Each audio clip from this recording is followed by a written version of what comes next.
The Soldiers of Ares. Chapter 21.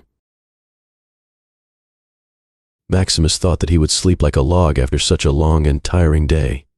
But within minutes after falling asleep, he opened his eyes again. There was darkness all around him. He felt like he was awake again, but he knew he was still asleep in his bed. And he was pretty sure it had something to do with the voice that came free with his sword. "Hello," he called out, "the voice that haunts my dreams. You there?" At first there was nothing. Then slowly the voice said, "Enjoying the visit at the Smith God's kingdom, I see." Maximus thought it was really annoying that he could only hear a voice. So when he talked to it, he never really knew where to look. All he could do was stare into the darkness. "Well, I actually didn't think I would be hearing from you so soon," Maximus said.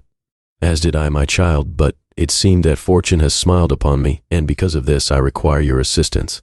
Maximus nodded for the voice to go on. He was pretty sure it could see him somehow. "I told you in our last encounter that if you came across a form, any form of powerful energy, you were to absorb some of it. Do you remember that, child?" the voice said, and he nodded again. "As it turns out, there is one close by," the voice said. "You are aware of the powerful volcano Mount Etna near to the city. It has an immense energy from which I wish to borrow some." Maximus didn't like any of this, and he wondered what the voice was hoping to gain by gathering this energy. But he had given his word that he would help in exchange for the sword, and if nothing else, he was someone who kept his word. "All right then, so what do you want me to do?" Maximus asked. "It's quite simple. I merely require you to go to the volcano and dip your sword in the magma. The sword will do the rest," the voice said. Maximus wasn't sure the voice had thought the plan through. "But I thought the volcano was inactive now." "Not quite," the voice began. "The volcano still has all its power. The Smith God is actually using its energy to power his entire city with the help of his technology. A volcanic power station, if you will. Due to this, no magma gathers within the volcano's top anymore, and it appears to be inactive. But the magma is still flowing deep inside, and if my calculations are correct, you should be able to find passages that lead deep into the volcano that should let you come in contact with its magma. And do not worry, child. The passages should be safe enough for you to pass through without you dying." Those were not a couple of shoulds Maximus was happy about, but he still agreed to do it.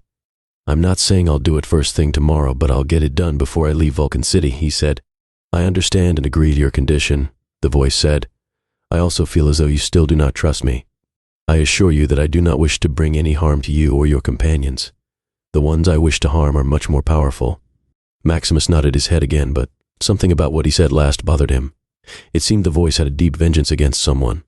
Maximus just hoped he didn't get caught in the crossfire. "Good. Then, child, do you wish to see what your enemies are plotting again?" the voice asked. Maximus realized that it was asking whether he would like to see a vision again, and he decided to take it. After all, any soldier would tell you intel on your enemies was always helpful. "Sure, if it's not too much trouble," Maximus said.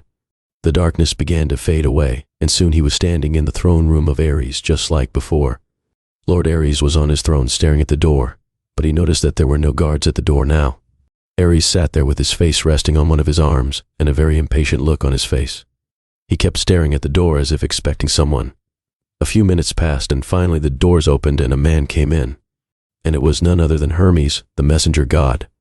It was Hermes all right. There was no mistaking his wavy brown hair and bronze eyes. He walked in with the confident smirk that seemed to be always fixed on his face. But he did have a change of clothes, though. Instead of the jogger's outfit he was wearing the last time Maximus saw him, he was now wearing a tailor-made brown suit that matched his hair. Inside, he wore a white shirt with a brown tie with bronze lining, which really brought out his eyes. He looked like a famous television anchor or the CEO of a big company, both of which he actually was. He was also holding a golden scepter with him that had two snakes, one made of bronze and another made of silver, coiling around it. His shoes had wing designs on their sides, and Maximus was sure they would spring out again at their master's command. "Well, you sure took your sweet time. For the god of speed, you seem pretty slow today," Ares said. Hermes didn't seem too bothered by this insult. He merely smirked and said, "Unlike you, I have better things to do than sit around on a throne all day. A busy schedule can slow anyone down, even me." Ares was starting to get annoyed. He was clearly not used to people talking back to him, but he just gritted his teeth and said, "Well, the tracker you placed seemed to have stopped working, so now we have no idea where the escaped prisoner is." "Well, they were bound to find the tracker sooner or later, and as for their location, there's no need to worry. They're still with Hephaestus, and they seem to be stuck there for a while," Hermes said, twirling his scepter around playfully. "Well, we can't attack them while they're in the city, not without going against that crippled blacksmith." And his ammunition is quite important to my kingdom right now, Ares said. Hermes gave a small laugh and said, I think old Hephaestus is the least of your worries. The big guy wants to talk to you. Then Hermes clapped his hands together, and a huge monitor appeared, as if it had been summoned using a summoning crystal. The monitor was facing Ares, and from where Maximus was standing, he could only see its back. But whatever it was Ares saw on the monitor, he didn't seem happy to see it, and if Maximus wasn't mistaken, what he saw in Ares' face now was fear. My lord, Ares said. Shut up, you fool, a loud voice said from the monitor. It was so powerful that it literally made Maximus shiver a little, even though he wasn't even really there. I gave you one job, to bring the prisoner to me safely, and you failed me. It was a man's voice, but that was all Maximus could tell. And if it was someone who could talk like that to Ares, it was someone truly scary. My lord, we have the prisoner's location, and I have sent my champion after him. I have received word that he has joined up with the crew that was pursuing the prisoner, and he will not fail you. Just see that he does not for your sake, or it will be you I take in chains, the man in the monitor said, and with that the monitor disappeared again. Well, he did not seem happy, did he? Hermes said with a smile. Ares was gritting his teeth again. Do you know who it is that rescued the prisoner? Was it Athena's champion, perhaps? He asked. No, my sources tell me her champion is still in Athens overseeing the war, Hermes said. All I know about the rescue party is that it is led by a cloaked swordsman and a group of mercenaries he hired. Maximus wondered why Hermes was lying. He obviously knew it was Achilles, but he still chose to hide the fact that he was alive. Maximus was also somewhat surprised to be called a mercenary, but he felt it had a nice ring to it. Then suddenly he heard someone knocking at the door. At first he thought that someone was knocking at the doors to the throne room until he woke up abruptly and fell off his bed onto the floor.